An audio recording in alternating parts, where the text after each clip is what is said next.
Praise the lord.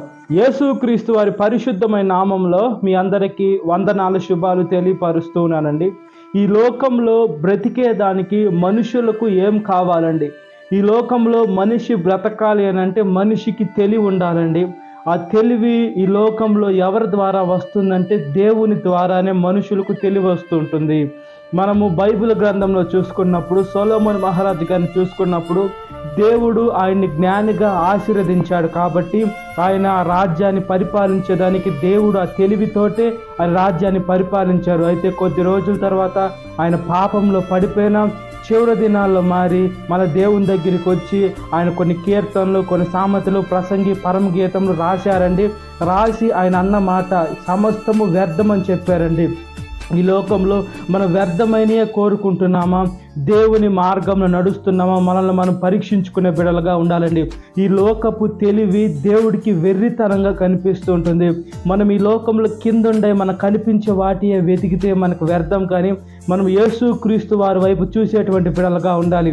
ఆయన మనల్ని దీవించాలని, ఆశీర్వదించాలని, మనల్ని గొప్ప పొజిషన్లో పెట్టాలని యేసుక్రీస్తు వారు మనల్ని ఆశీర్వదించాలని కోరుకుంటున్నారు. సాతాను ఏం చేస్తున్నంటే ఈ లోకంలో ఉండే వాటిని చూపించి ఇవి ఉంటే నీ జీవితము ధన్యమైపోతుంది, ఇవి ఉంటే చాలు, ఇవి ఉంటే చాలని సాతాను మనల్ని శోధనలోకి తీసుకొని పోయి దేవుడిచ్చే మహిమ, దేవుడిచ్చే ఆశీర్వాదాల దగ్గర నుంచి మనల్ని దూరం చేయాలని సాతాను సకల ప్రయత్నాలు చేస్తుంది. కాబట్టి మనం దేవుడిచ్చే తెలివిని పొందుకొని ఆయన మార్గంలో నడిచి అనేక మందిని కొని తీసుకొని వచ్చినట్లుగా ప్రార్థన.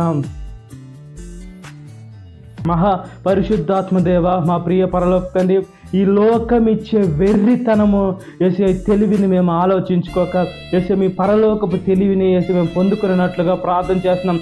తెలివి ఉండే ప్రతి ఒక్క మనిషి చేయాల్సిన పని కిందనే వాటి వెతకకుండా పైరుండే వాటి వెతకాల.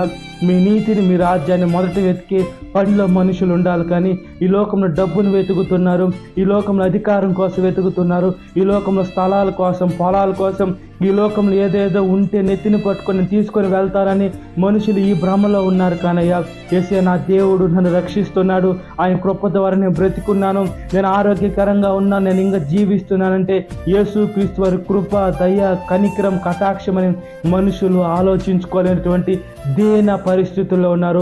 ఒకసారి జ్ఞాపకం చేసుకోమని ప్రాధేయపడుతున్నానయ్యా, రక్షించమని అడుగుచున్నానయ్యా. అబ్రహాము దేవ, ఇస్సాకు దేవ, యాకోబు దేవ జ్ఞాపకం చేసుకోండి. నా దేవ, మా దేవ జ్ఞాపకం చేసుకోమని ప్రాధేయపడుతున్నాం. సాతాను శోధన ప్రతి ఒక్క బిడ్డని విడుదల దయచేసి ఈ వాక్యం వింటున్న ప్రతి ఒక్క బిడ్డని పేరు పేరు వచ్చిన జ్ఞాపకం చేసుకొని ఈ దినకాలపు దీవెనతో నింపమని నజరేయుడైన యేసుక్రీస్తు వారి పరిశుద్ధమైన నామంలో మిక్కిలి వినయం తలుచున్నాను నా పరలోక తండ్రి, amen. Praise the Lord. God bless you. Have a great day.